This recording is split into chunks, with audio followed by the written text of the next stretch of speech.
பத்திரிகையாளர் திரு ஐயநாதன் அவர்களிடம் பேச இருக்கின்றோம். வணக்கம், நலமா இருக்கீங்களா?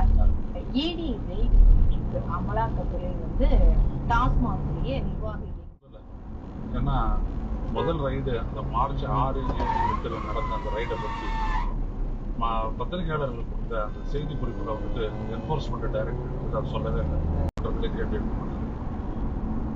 அதை சொல்லலை.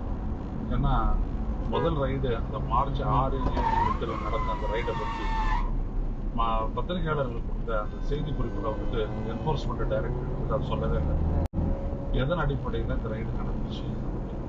ஆனா நீதிமன்றத்தில் என்ன சொன்னாங்க, DVAC directorate of vigilance and anti corruption Tamil Nadu எதுல எஃப்ஐஆர் போட்டுச்சோ அது பேஸ் பண்ணி தான் நாங்கள் ரைடு பண்ணோம்.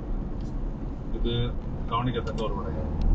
இப்ப பாத்தீங்கன்னா 1988 அவங்க எடுக்கிறாங்க. இது ஒண்ணுமே